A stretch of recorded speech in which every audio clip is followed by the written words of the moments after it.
નમસ્કાર દર્શક મિત્રો, લોકશાહી શાસન વ્યવસ્થામાં પ્રજાના પ્રતિનિધિ તરીકે ચૂંટાઈને આવેલા ધારાસભ્યશ્રીઓ વિધાનસભા ગૃહમાં લોક પ્રશ્નોને વાચા આપે છે. તેનાથી રાજ્યના વિકાસની નીતિ ઘડાય છે, નિર્ણયો લેવાય છે અને લોકોના પ્રશ્નોનું સુખદ નિરાકરણ આવે છે. તો દર્શક મિત્રો, 15મી ગુજરાત વિધાનસભાના 8મા સત્રમાં આજના દિવસે હાથ ધરવામાં આવેલી મહત્વની કાર્યવાહીના સંકલિત અંશો લઈને અમે ઉપસ્થિત થયા છીએ લોકશાહીના ધબકારામાં. તો ચાલો નિહાળીએ કાર્યક્રમ લોકશાહીના ધબકારા. ઓર્ડર. પ્રશ્ન ક્રમાંક 1 માન્ય શ્રી પ્રકાશભાઈ વરમોરા. માન્ય અધ્યક્ષશ્રી, માન્ય મંત્રીશ્રી પાસે હું જાણવા માગું છું કે આ પ્રધાનમંત્રી કૃષિ સિંચાઈ યોજનાની શરૂઆત ક્યારે કરવામાં આવી અને આ યોજનામાં કેવા પ્રકારની કામગીરી કરવામાં આવે છે અને ફંડના ધોરણો શું છે? માન્ય અધ્યક્ષશ્રી, પ્રધાનમંત્રી કૃષિ સિંચાઈ યોજનાની જે શરૂઆત થઈ, માન્ય અધ્યક્ષશ્રી, જ્યારે દેશના પ્રધાનમંત્રી આદરણીય નરેન્દ્રભાઈએ 2014માં એમની જ્યારે સત્તા સંભાળી પછીથી સાહેબ જેણે સૌથી પહેલાં એની ચિંતા કરી હોય તો પાણીની ચિંતા કરી, સિંચાઈ અને પીવાના પાણીની. માન્ય અધ્યક્ષશ્રી, એમની નેતૃત્વવાળી ભારત સરકાર એમાં વર્ષ 2015-16માં પ્રધાનમંત્રી કૃષિ સિંચાઈ યોજનાની શરૂઆત કરવામાં આવી.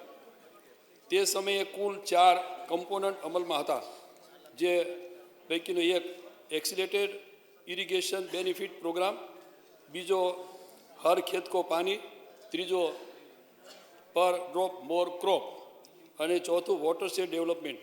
માન્ય અધ્યક્ષશ્રી, એ પૈકીનો જે મારી પાસે આ વિભાગ છે, ગ્રામ વિકાસ વિભાગ, એ પૈકીનું આ વોટરશેડ ડેવલપમેન્ટની અમલવારી ગ્રામ વિકાસ વિભાગના માધ્યમથી માન્ય અધ્યક્ષશ્રી કરવામાં આવે છે.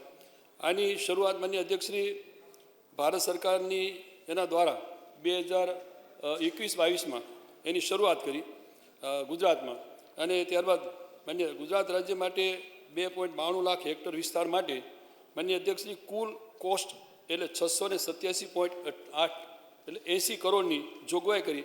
એની સાથે લગભગ 51 પ્રોજેક્ટ 5 વર્ષ માટે માન્ય અધ્યક્ષશ્રી મંજૂર કરવામાં આવેલા. માન્ય અધ્યક્ષશ્રી, એમની જે કામગીરી છે, ખાસ કરીને પાયાની જે કામ છે એવું એન્ટ્રી પોઈન્ટ પ્રવૃત્તિ, જેમ કે પીવાના પાણીની સુવિધા, રેઇન વોટર હાર્વેસ્ટિંગ, ચેકડેમ બનાવવા અને પાળાઓ વગેરે રિપેરિંગ કરવું, એ ઉપરાંત જમીન વિકાસની પ્રવૃત્તિ કરવી. માન્ય અધ્યક્ષશ્રી, બીજું જળ સંચય ભૂમિ અને ભેજનું સંરક્ષણ કરવા માટેની પ્રવૃત્તિઓ એમાં આમાં સમાવેશ થાય. માન્ય અધ્યક્ષશ્રી, એની સાથે કૃષિ વિકાસની પણ પ્રવૃત્તિઓ એની સાથે કરવામાં આવે છે. માન્ય અધ્યક્ષશ્રી, અન્ય ગૌણ પ્રવૃત્તિઓ જેવી કે low cost net house, catering set, મંડપ ડેકોરેશન વગેરે પ્રવૃત્તિઓ પણ માન્ય અધ્યક્ષશ્રી આ કૃષિ સિંચાઈ યોજનાને કરવામાં આવે છે. આ માન્ય અધ્યક્ષશ્રી, આની અંદરનો ભારત સરકાર અને રાજ્ય સરકારનો હિસ્સો 60-40% એમાં હિસ્સો રહેલો છે. માન્ય દુર્લભજીભાઈ તેથરિયા. માન્ય અધ્યક્ષશ્રી, આપણા મારફત માન્ય મંત્રી પાસે જાણવા માગું છું કે 31/12/2025ની સ્થિતિએ સુરેન્દ્રનગર જિલ્લામાં પ્રધાનમંત્રી કૃષિ સિંચાઈ યોજના હેઠળ જે છેલ્લા 2 વર્ષમાં હાથ ધરવામાં આવેલા કામોમાં કેટલા વ્યક્તિગત લાભાર્થીઓને લાભ મળેલ છે? માન્ય અધ્યક્ષશ્રી, માન્ય સભ્યશ્રીએ 31/12/2025ની સ્થિતિએ સુરેન્દ્રનગર જિલ્લામાં પ્રધાનમંત્રી કૃષિ સિંચાઈ યોજનામાં વોટર ડેવલપમેન્ટ કમ્પોનન્ટ 2.0 એના હેઠળ 2 વર્ષમાં ખાસ કરીને વ્યક્તિગત જે લાભાર્થીઓને કઈ રીતના લાભ આપવામાં આવ્યા છે, એમાં માન્ય અધ્યક્ષશ્રી સુરેન્દ્રનગર જિલ્લાના ચોટીલા તાલુકાના પીપરાળી જે પ્રોજેક્ટ એ ગામમાં હતો, એની અંદર માન્ય અધ્યક્ષશ્રી તેમણે કહ્યું છે કેટલા લાભાર્થીઓને લાભ આપવામાં આવ્યો એટલી જ માહિતી એમણે છે. માન્ય અધ્યક્ષશ્રી, તો કુલ બંને વર્ષ 2024માં 4,505 અને વર્ષ 2025માં 1,084, આમ કુલ 5,589 લાભાર્થીઓને લાભ આપવામાં આવ્યો. પ્રશ્ન ક્રમાંક 2, માન્ય શ્રી હેમંતભાઈ આહિર. માન્ય અધ્યક્ષશ્રી, જવાબમાં એવું કહેવામાં આવ્યું કે 154 ઔદ્યોગિક એકમો સામે 154 શ્રમયોગીઓને 8 ઔદ્યોગિક એકમ સામે સમજાવટથી ચૂકવણું કરવામાં આવ્યું. એટલે એક તો આ સમજાવટ છે એ કયા કાયદા અંતર્ગત કરવામાં આવી અને સમજાવટ કોણ કરે છે? માન્ય મંત્રી શ્રી. માન્ય અધ્યક્ષશ્રી, પહેલાં તો શ્રમ કાયદાઓમાં ખાસ કરીને અસરકારક અમલવારી થાય, માન્ય અધ્યક્ષશ્રી, એ રીતે મારો વિભાગ કામ કરી રહ્યો છે. એ ઉપરાંત ખાસ કરીને ઔદ્યોગિક ક્રાંતિ અને જે ખાસ કરીને સલામતીનું જે વાતાવરણ જળવાય રહે બંને વચ્ચેનું, એ રીતની કામગીરી મારા વિભાગના માધ્યમથી થઈ રહ્યું છે. માન્ય અધ્યક્ષશ્રી, ખાસ કરીને જે શ્રમ અને શ્રમિકો એમની અને કોઈ શ્રમિકના સંગઠનો બંનેની વચ્ચેનો કોઈ ડિસ્પ્યુટ ઊભો થાય અથવા કોઈ ફરિયાદ આવે કોઈ સંસ્થાના એના માટેની, તો એ વખતે અમારા અધિકારીઓ એ સંસ્થાની મુલાકાત લે છે અને એનો રિપોર્ટ તૈયાર કરે. માન્ય અધ્યક્ષશ્રી, એની અંદર કોઈ વખત જે એમની રજૂઆતો છે, ખાસ કરીને જે શ્રમિકો હોય એમની રજૂઆતોમાં કે કોઈ પગારની વિસંગતતા હોય, સમયસર પગાર ન થતો હોય, ક્યાંક એને ખાસ કરીને જે ગ્રેજ્યુએટીની રકમની બાબતની હોય, ક્યારેક બોનસ આપવાનું થતું હોય, નિયમિત બોનસ ન મળતું હોય, એના અનુસંધાને માન્ય અધ્યક્ષશ્રી અમારા અધિકારીઓ અને જે સામાજિક સંસ્થા છે એ બંનેની વચ્ચેની એક કડીના ભાગરૂપે શ્રમિકોને બોલાવે છે અને એનું સમાધાન કરવા માટેનો પ્રયાસ કરે છે. માન્ય અધ્યક્ષશ્રી, એની અંદર જો કોઈ ડિસ્પ્યુટ ઊભો થાય તો પછી અમારા અધિકારીઓ છે એ સંસ્થાની મુલાકાત લેશે અથવા તો જે યુનિટ હોય એની મુલાકાત લે. મુલાકાત લીધા પછી માન્ય અધ્યક્ષશ્રી, એમાં એવું લાગે કે આમાં કંઈ ક્ષતિઓ છે અથવા તો બરાબર જે કંઈ સમાધાન થયું એ પ્રમાણે થતું નથી, તો માન્ય અધ્યક્ષશ્રી, અમારા અધિકારીઓ એ જે સંસ્થા છે એને મુલાકાત લઈને નોટિસ આપે અને સમય મર્યાદામાં નિકાલ કરવા માટેની સૂચનાઓ આપે. માન્ય અધ્યક્ષશ્રી, જો સમયસર ન થાય. એમણે એવું કહ્યું છે કે તમે જે આ સમાધાનનું કામ કરો છો એ કયા નિયમ પ્રમાણે કરો છો? કોઈ કાયદા પ્રમાણે કરીએ છીએ તો એટલો જ પ્રશ્ન છે, એ જાણકારી હોય તો આપ આપો. માન્ય અધ્યક્ષશ્રી, અમારા જે શ્રમના કાયદાઓ છે એ કાયદાની કલમ પ્રમાણે કયા પ્રકારની એમાં ક્ષતિ છે એને ધ્યાનમાં રાખીને કાયદાની કલમ પ્રમાણેના પગલાં લેવામાં આવે છે. માન્ય મુળુભાઈ બેરા. અધ્યક્ષશ્રી, હું આપણા મારફત જાણવા માગું છું કે 31/1/24ના સ્થિતિએ એક વર્ષમાં અમારા દ્વારકા જિલ્લો અને જામનગર જિલ્લામાં કેટલા એકમોની તાલુકાવાર તપાસણી કરવામાં આવી? કેટલા એકમો તાલુકાવાર, કયા કયા એવું નથી. અને અધ્યક્ષશ્રી, 31/1/2026ની સ્થિતિએ છેલ્લા એક વર્ષના સમયગાળા દરમિયાન જામનગર જિલ્લામાં 416 અને દેવભૂમિ દ્વારકામાં 166 ઔદ્યોગિક એકમોની તપાસણી કરવામાં આવી. માન્ય અધ્યક્ષશ્રી, એના ઉપર શ્રમ આયુક્ત દ્વારા એટલા 152 અને નિયામક શ્રી ઔદ્યોગિક સલામતી અને સ્વાસ્થ્યના 264 યુનિટ પર અને તપાસણીની કુલ સંખ્યા એટલે બંને મળીને 416 યુનિટ ઉપર તપાસ કરવામાં આવી. પ્રશ્ન ક્રમાંક 3, માન્ય Shri Dharmendrasinh Vaghela. National food security mission oil seed યોજના ક્યારથી શરૂ કરવામાં આવી અને તેનો હેતુ શું અને યોજનાથી શું ફાયદા થાય? માનનીય અધ્યક્ષશ્રી, 18-19થી national food security mission oil seed યોજના માનનીય અધ્યક્ષશ્રી શરૂ કરવામાં આવી. માનનીય નરેન્દ્રભાઈ મોદી સાહેબે વર્ષ 14-15થી દેશની ધોરા સંભાળી ત્યારથી સમગ્ર દેશમાં national mission on oil seed and oil palm યોજના માનનીય અધ્યક્ષશ્રી અમલમાં છે. માનનીય અધ્યક્ષશ્રી, એમનો જે બીજો પ્રશ્ન છે માનનીય અધ્યક્ષશ્રી, માનનીય મોદીજી ત્રીજી વખત દેશની ધોરા સંભાળી સમગ્ર દેશમાં તેલબિયા પાકોના ઉત્પાદન અને ઉત્પાદકતા વધારવા તેમજ તેલની આયાત ઘટાડવા વર્ષ 25-26થી 30-31 સુધી national mission on edible oil seed યોજના અમલમાં આવેલ છે, જે અંતર્ગત તેલબિયા પાકોની વધુ ઉત્પાદન આપતી નવી જાતોના ઉપયોગ કરીને ઉત્પાદન વધારી ખેડૂતોની આવકમાં માનનીય અધ્યક્ષશ્રી વધારો કરવાનો એ મૂળ હેતુ છે અને અંદાજિત 30% તેલની આયાત ઘટાડવાની માનનીય અધ્યક્ષશ્રી સરકારની નેમ છે. એટલે બહારથી જે માનનીય અધ્યક્ષશ્રી આપણે આયાત કરીએ છીએ એની બદલે આત્મનિર્ભર ભારતની જે માનનીય મોદી સાહેબની કલ્પના છે માનનીય અધ્યક્ષશ્રી, ઇમ્પોર્ટ નહીં માનનીય અધ્યક્ષશ્રી, આપણે બધાના અહીંયા લાવીને કંઈ આપણે પોતે માનનીય અધ્યક્ષશ્રી એ ઉત્પાદન કરીએ હેતુથી માનનીય અધ્યક્ષશ્રી એ નિર્ણય માનનીય મોદી સાહેબે લીધો છે. માનનીય અધ્યક્ષશ્રી, દરમિયાન તેલબિયા પાકોના જે વાવેતર વિસ્તારમાં અધ્યક્ષી છે એ 25.10 લાખ હેક્ટરથી વધીને અધ્યક્ષી સન્માની સભાગૃહ સમક્ષ મને આ વાત મૂકતા આનંદ 24-25 દરમિયાન 33.45 લાખ હેક્ટર માન્ય અધ્યક્ષશ્રી એમાંથી છેલ્લા 10 વર્ષમાં રાજ્યમાં તેલબિયા પાકોનું વાવેતર માન્ય અધ્યક્ષશ્રી 33% વધારો માન્ય અધ્યક્ષશ્રી ખેડૂતોના ઉત્પાદનો અને એના વેચાણ આ તમામ બાબતો માન્ય અધ્યક્ષશ્રી જે પ્રકારે માની ભૂપેન્દ્રભાઈના નેતૃત્વમાં રાજ્યનો મારો કૃષિ વિભાગ કરી રહ્યો છે મને અધ્યક્ષશ્રી 14-15 દરમિયાન તેલબિયા પાકોના ઉત્પાદનમાં 46 લાખ ટનથી વધીને 24-25 દરમિયાન 78 લાખ ટન એ માન્ય અધ્યક્ષશ્રી થયો છે. આમ છેલ્લા 10 વર્ષમાં રાજ્યમાં તેલબિયા પાકોના ઉત્પાદનમાં 70% વધારો માન્ય અધ્યક્ષશ્રી ખેડૂતે ખેતરમાં પરસેવો પાડીને માન્ય અધ્યક્ષશ્રી આ આંકડા છે એ ખેડૂતોના ઉત્પાદનના આંકડા છે. માન્ય અધ્યક્ષશ્રી ભારતના ખાદ્ય તેલ પુરવઠા અને કૃષિ તંત્રમાં ગુજરાતનો મુખ્ય ભૂમિકા માન્ય અધ્યક્ષશ્રી દેશના કુલ તેલબિયા પાકના ઉત્પાદનમાં 18-20% ફાળો જે માન્ય અધ્યક્ષશ્રી રહેલો છે. મને કહેતા આનંદ થાય છે માન્ય અધ્યક્ષશ્રી કે સમગ્ર દેશમાં ગુજરાત રાજ્ય મગફળી તલ અને દિવેલાના ઉત્પાદનમાં માન્ય અધ્યક્ષશ્રી પ્રથમ સ્થાને છે. તેમજ માન્ય અધ્યક્ષશ્રી દિવેલા રાઈ સોયાબીનની ઉત્પાદનમાં માન્ય અધ્યક્ષશ્રી દેશમાં પ્રથમ ક્રમે છે. માન્ય અધ્યક્ષશ્રી આજ માન્ય અધ્યક્ષશ્રી બતાવે છે કે ખેડૂત એ કેટલો આત્મનિર્ભર માન્ય અધ્યક્ષશ્રી બનતો હોય છે. માન્ય અધ્યક્ષશ્રી એના ફાયદાઓ એ પણ એટલા જ મહત્વના છે. આ યોજના થકી ખેડૂતોના તાંત્રિક જ્ઞાનમાં માન્ય અધ્યક્ષશ્રી વધારો થવાનો છે. ખેડૂત દ્વારા કૃષિ ઇનપુટ્સનો પ્રમાણસર અને કાર્યક્ષમ ઉપયોગથી ખેતી ખર્ચમાં માન્ય અધ્યક્ષશ્રી ઘટાડો થવાનો છે. માન્ય અધ્યક્ષશ્રી આ આયોજન હેઠળ ખેડૂતોને નવી જાતોના પ્રમાણિત બિયારણ નવીન ટેકનોલોજી નિદર્શન ઇનપુટ્સ પૂરક આવક મેળવવાના નાના ઓઇલ એક્સટેન્શન યુનિટ વગેરે જેવા ઘટકો માન્ય અધ્યક્ષશ્રી ખેડૂતોને સહાય મળવાની છે. આ રીતે ખૂબ મહત્વનું માનનીય મોદી સાહેબનો આ પ્રોજેક્ટ એ ગુજરાત રાજ્ય મુખ્યમંત્રી ભૂપેન્દ્રભાઈના નેતૃત્વમાં ખૂબ સારી રીતે માન્ય અધ્યક્ષશ્રી ખેડૂતોના હિતમાં અમારો વિભાગ આ કામ કરી રહ્યું છે. પ્રશ્ન ક્રમાંક 5 માન્ય શ્રી ડૉક્ટર મહેન્દ્રભાઈ પાડલિયા. આપણા માધ્યમ દ્વારા માન્ય મંત્રીશ્રી પાસે હું જાણવા માગું છું કે વન કવચ યોજના શું છે રાજકોટ જિલ્લામાં છેલ્લા 2 વર્ષમાં વન કવચ યોજના અંતર્ગત કેટલો ખર્ચ કરવામાં આવેલ છે? માન્ય મંત્રીશ્રી.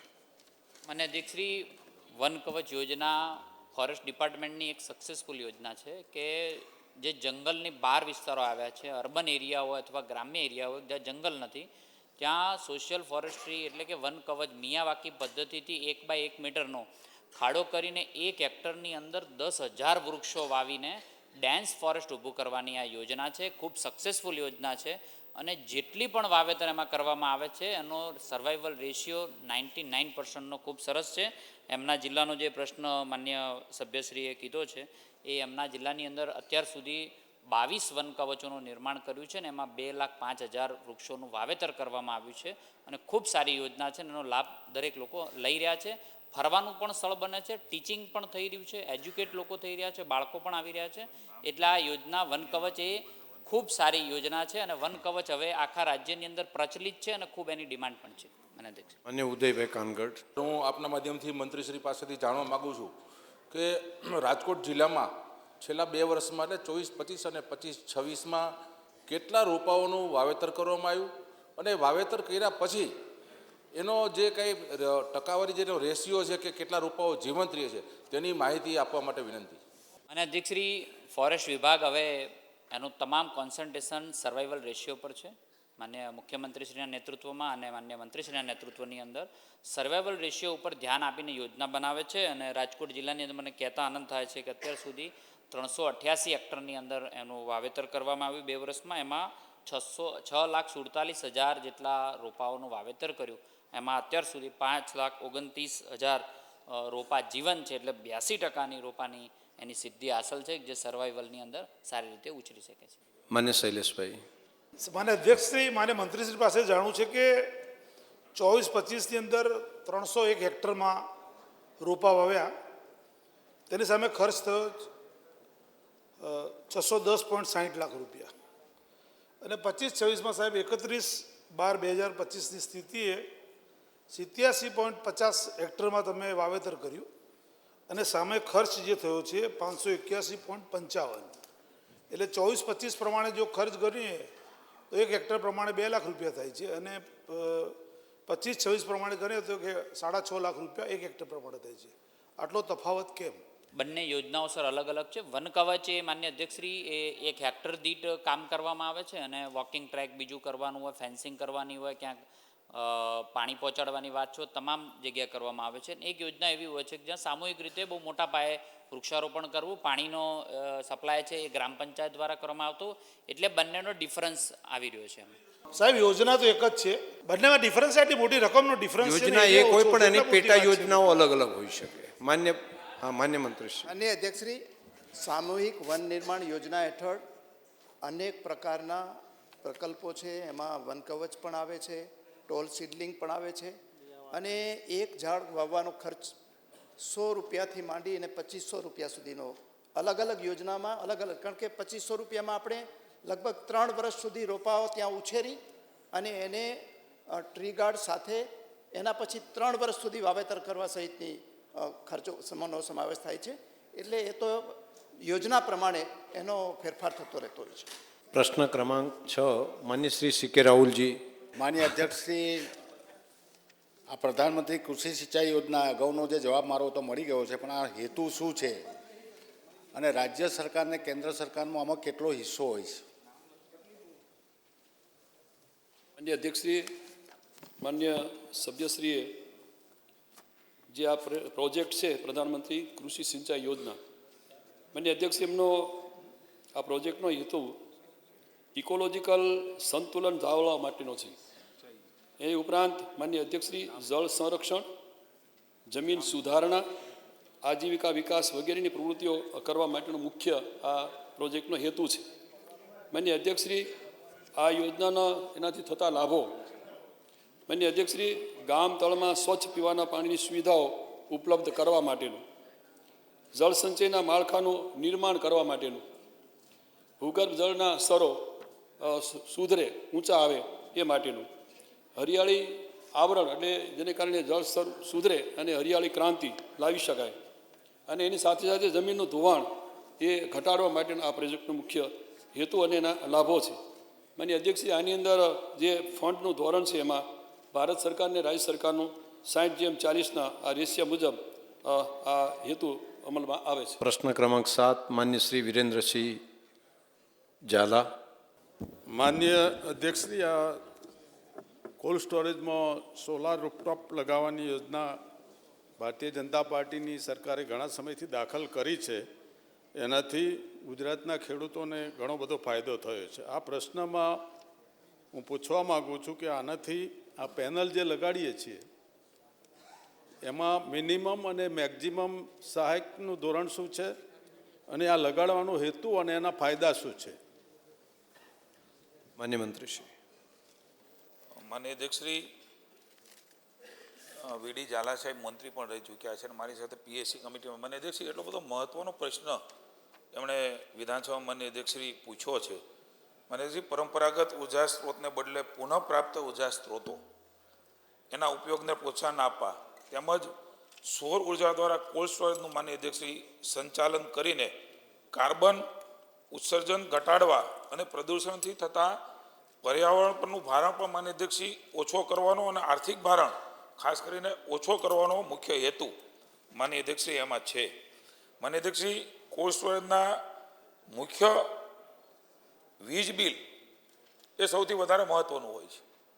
સોલાર પેનલ લગાડવાથી માન્ય અધ્યક્ષશ્રી વીજળીના બિલને ઘટાડવામાં માન્ય અધ્યક્ષશ્રી મદદ કરી શકે છે, જેથી આર્થિક ભારણ એ માન્ય અધ્યક્ષશ્રી એ ઓછું આવે ને નાણાંની બચત થાય છે. માન્ય અધ્યક્ષશ્રી, સામાન્ય રીતે 5000 મેટ્રિક ટનની ક્ષમતાવાળા કોલ્ડ સ્ટોરેજમાં વાર્ષિક 20 થી 22 લાખનો વીજ વપરાશ માન્ય અધ્યક્ષશ્રી એ રકમની દ્રષ્ટિએ થાય છે. જો કોલ્ડ સ્ટોરેજ ઉપર 100 કિલોવોટ ક્ષમતાનું સોલાર પેનલ માન્ય અધ્યક્ષશ્રી લગાડવામાં આવે તો અંદાજે વાર્ષિક 12 લાખની ચોખ્ખી બચત માન્ય અધ્યક્ષશ્રી થાય છે.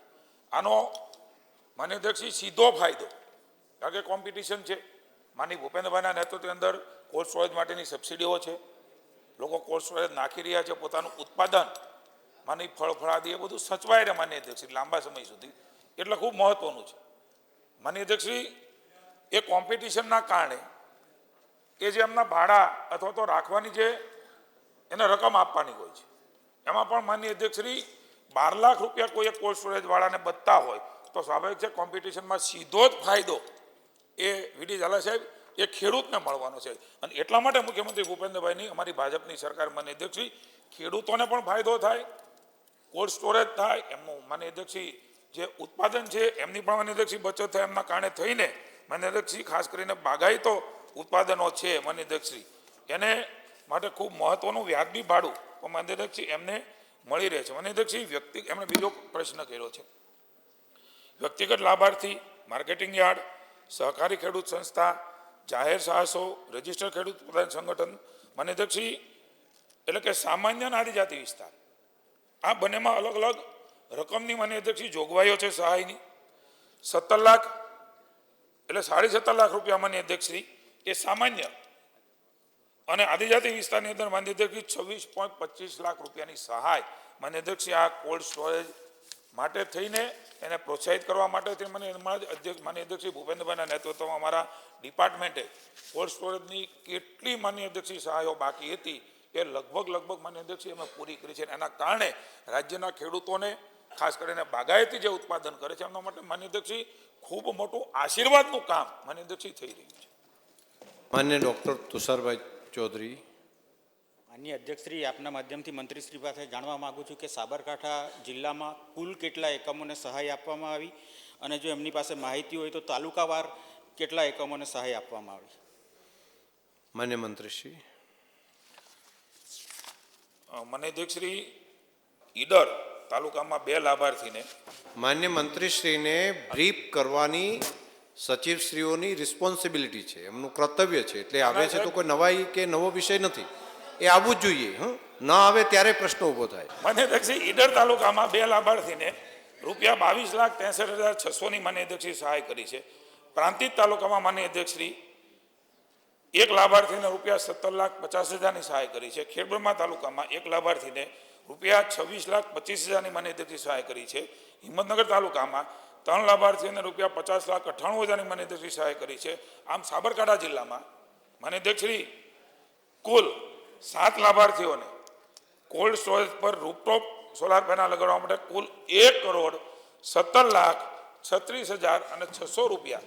માનનીય તુષારભાઈ, મારે તમને વિનંતી કરવી છે કે હજી પણ તમામ સભ્યશ્રીઓને કોઈને આવું કોલ્ડ સ્ટોરેજ નાખીને ખેડૂતોની જે ખાસ કરીને જે ઉત્પાદન છે એને બચાવીને ભાવ મળે એના માટે આપ ધારાસભ્યશ્રીઓના મત વિસ્તારની અંદર તમે એને પ્રોત્સાહિત કરો. અમારી ભૂપેન્દ્રભાઈ અને હર્ષભાઈની ભાજપની સરકાર એને સબસિડી આપીને માનનીય અધ્યક્ષશ્રી ખેડૂતોના હિત માટે બધું જ કરશે. આપ લાવો માનનીય અધ્યક્ષ, એવી હું વિનંતી કરું છું. પ્રશ્ન ક્રમાંક 8 માન્ય શ્રી અનંતભાઈ પટેલ. માનનીય અધ્યક્ષશ્રી, ગ્રામ્ય વિસ્તારમાં મોટે ભાગે બધા જ ના ઘર દીઠ 1-2 પશુઓ હોય છે, તો એ પશુપાલકોને અકસ્માતે ગાય મૃત્યુ પામતી હોય, કંઈક રોગના કારણે મૃત્યુ પામતી હોય, એ બેસી જાય પછી ઉઠતી નથી અને વારંવાર સારવાર પછી બી મૃત્યુ પામે છે, તો એને કોઈ સહાય મળવા પાત્ર છે કે કેમ? માન્ય મંત્રીશ્રી. માનનીય અધ્યક્ષશ્રી, એમણે ખૂબ સંવેદનાથી સારી વાત કરી છે. માનનીય અધ્યક્ષશ્રી, એમની પણ ચિંતા સરકારે માનનીય અધ્યક્ષશ્રી કરી છે ને એના માટે કરુણા એનિમલ એમ્બ્યુલન્સ 1962માં માનનીય અધ્યક્ષશ્રી 62ના 37 એકમો પણ માનનીય અધ્યક્ષશ્રી એ શરૂ છે, જે બિનવાસી પશુ પક્ષી માટે સારવાર માનનીય અધ્યક્ષશ્રી કરી રહ્યા છે. માનનીય અધ્યક્ષશ્રી 1962 એ માનનીય અધ્યક્ષશ્રી એ નંબર ડાયલ કરો એટલે આવે છે. પણ તમારી વાત ખૂબ ગંભીરતાથી હું લઉં છું. કોઈ પણ જગ્યાએ માનનીય અધ્યક્ષશ્રી એ પશુ રોડ ઉપર આ સ્થિતિમાં હોય તો સ્વાભાવિક છે કે ભૂપેન્દ્રભાઈ તો માનનીય અધ્યક્ષશ્રી કરુણાના સાગર છે. એ જીવદયા માટે માનનીય અધ્યક્ષશ્રી આપે જોયું છે કે ગૌમાતા પોષણ યોજના પણ લાવ્યા છે. આપણા જિલ્લાની અંદર આપણી પાસે આ માહિતી હોય કે અહીંયા આ પશુનું પરિસ્થિતિ થઈ હતી અને પશુ ચિકિત્સાલયમાંથી અમારામાંથી એમ્બ્યુલન્સ અથવા કોઈ ડૉક્ટર નથી પહોંચ્યા. માનનીય અધ્યક્ષશ્રી, તમે મને આપજો કેમ નથી પહોંચ્યા, એમની પણ તપાસ કરીશું. એ વખતે શું પરિસ્થિતિ હતી એની પણ કરીશું. અને ભવિષ્યની અંદર માનનીય અધ્યક્ષશ્રી રાજ્યની અંદર આ પ્રકારના પશુઓ માટે તરત ઇન્સ્ટન્ટ અને સારવાર થાય એના માટેના માનનીય અધ્યક્ષશ્રી અમારો પશુપાલન વિભાગ પણ માનનીય અધ્યક્ષશ્રી કામ કરશે. માન્ય શૈલેષભાઈ પરમાર. માન્ય અધ્યક્ષશ્રી, માન્ય મંત્રીશ્રી પાસે એ જાણવું છે કે ગુજરાત પંચાયત સેવા વર્ગીકરણની ભરતી સામાન્ય નિયમ 98 મુજબ પશુ નિરીક્ષકની 3 જગ્યાઓ માટેની તમે એની કાર્યવાહી કરવાના છો. તો બાકીની જે જગ્યાઓ છે ખાસ કરીને પશુ ચિકિત્સક અધિકારીની એ 15 જગ્યાઓ માટેનું અને બાકીની જે જગ્યાઓ માટેનું શું પ્લાનિંગ સરકારે કર્યું? આ આપણો 1 કલાકનો સમય એ અહીંયા પૂછેલા પ્રશ્નનો ઉકેલ થાય તેના માટે છે. આ ટીકા કરવા માટેનું પ્લેટફોર્મ નથી. એ જ રીતે માન્ય મંત્રીશ્રીઓને પણ એ પ્રશ્ન જે પૂછ્યા છે તેના જવાબ આપવા માટેનો આ સમય છે. આ તમારે વિભાગોનું બાકીનું વર્ણન કરવા માટે વિભાગોની માગણીઓ પર તમે બોલી શકશો. એટલે ટૂંકમાં જે પ્રશ્ન પૂછાય છે પૂછવામાં પણ એવા ટૂંકો જવાબ પૂછો અને જવાબ આપવામાં પણ જે પ્રશ્નો પૂછ્યા છે તેને આનુષાંગિક જ જવાબ આપવામાં આવે. માન્ય અધ્યક્ષશ્રી 14 થી 23 માન્ય અધ્યક્ષશ્રી પશુ ચિકિત્સક અધિકારીના 312 જગ્યાનું માન્ય અધ્યક્ષશ્રી એ નિયત થયું હતું. માન્ય અધ્યક્ષશ્રી એમાંથી માન્ય અધ્યક્ષશ્રી 290 જગ્યાઓ એ માન્ય અધ્યક્ષશ્રી ભરતી કરવામાં આવેલ છે માન્ય અધ્યક્ષશ્રી, અને 22 જગ્યાઓ માન્ય અધ્યક્ષશ્રી મેં કહ્યું એ પ્રમાણે બાકી રહી હતી માન્ય અધ્યક્ષશ્રી. કારણ કે કોઈને કોઈ આગળ પાછળ એનું મૃત્યુ થાય, પ્રમોશન મળે, પુનઃ એકવાર માન્ય અધ્યક્ષશ્રી હું નથી દોહરાવતો, અને એના કારણે માન્ય અધ્યક્ષશ્રીએ બાકી રીતે અને કેરી ફોરવર્ડ કરી છે. પણ માન્ય અધ્યક્ષશ્રી આ તમામ ભરતીઓ આવતા 10 વર્ષનું જે નવું કેલેન્ડર બન્યું છે એમાં પણ અમારો વિભાગ નિયમિત ભરતી કર્યા માટેના આદેશો માનનીય મુખ્યમંત્રીએ માન્ય અધ્યક્ષશ્રી અમને આપ્યા છે. પ્રશ્ન ક્રમાંક 9 માન્ય શ્રી બાબુભાઈ જમનાદાસ પટેલ. માન્ય અધ્યક્ષશ્રી, હું મંત્રી પાસે જાણવા માગું છું કે રાજ્ય સરકારી કચેરીમાં ઇન્ટરનેટ સેવા પૂરી પાડે છે તે Gujarat state wide area network infrastructure આધુનિક અને અપગ્રેડ માટે સરકારે શું કાર્યવાહી કરવામાં આવી છે? માન્ય અધ્યક્ષશ્રી, માન્ય સભ્યશ્રીએ જીસ્વાન નેટવર્કનું આધુનિકરણ અને અપગ્રેડેશન માટેની પ્રશ્ન પૂછ્યો છે. માન્ય અધ્યક્ષશ્રી, જીસ્વાન નેટવર્ક 2001માં શરૂ કરવામાં આવ્યું ત્યારે એની સ્પીડ હતી માત્ર 34 MBPS. એમાંથી વધીને આજે માન્ય અધ્યક્ષશ્રી 34 MBPSમાંથી કલેક્ટર ઓફિસ સુધી જે સ્પીડ છે આપણી એ 1 GBPSની થઈ. અને જે મામલતદાર અને તાલુકા કક્ષાની ઓફિસો છે ત્યાં માન્ય અધ્યક્ષશ્રી 500 અને 200 MBPSની સ્પીડ છે. એટલે ખૂબ સારી સ્પીડ આપી શક્યા છે. અને અત્યારે હું માનનીય મુખ્યમંત્રી ભૂપેન્દ્રભાઈ પટેલનો આભાર માનીશ કે એમણે આ વખતે અમને નાણામંત્રી શ્રી મારફતે જે આ અપગ્રેડેશન અને આધુનિકરણ માટે 135 કરોડ રૂપિયાની જોગવાઈ કરી છે. અને એ ઉપરાંત આપણે ડેટા સેન્ટર છે આધુનિક બનાવવા માટે માનનીય અધ્યક્ષશ્રી એનું આયોજન છે.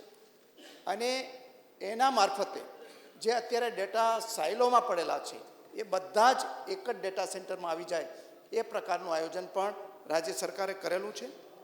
અને આખા ભારતની અંદર ગુજરાત રાજ્ય જ એવું છે કે જેણે આ નેટવર્કની અંદર ખૂબ સારું કામ કર્યું છે. બીજા રાજ્યોમાં આ કામગીરી BSNL કરે છે, જ્યારે ગુજરાતની અંદર ગુજરાત ફાઇબર ગ્રીડ નેટવર્ક લિમિટેડને આ કામગીરી સોંપાઈ છે. અને જ્યારે આ ગુજરાત ફાઇબર ગ્રીડ નેટવર્ક આપણું અપગ્રેડ થઈ જશે જિલ્લાથી સ્ટેટથી જિલ્લા, જિલ્લાથી તાલુકા સુધી અને તાલુકાથી પછી ઘર સુધી, જ્યારે આ અપગ્રેડ થઈ જશે ત્યારે હું માનનીય સભ્યશ્રીને ખાતરી આપું છું કે એના પછી બાપભાઈના ઘર સુધી એના ટીવી ચેનલ પણ આ અમારા નેટવર્કથી ચાલે એ પ્રકારનું આયોજન માનનીય અધ્યક્ષશ્રી આપણે કરેલું છે. તો દર્શક મિત્રો, ફરી મળીશું. ત્યાં સુધી રજા આપશો. નમસ્કાર.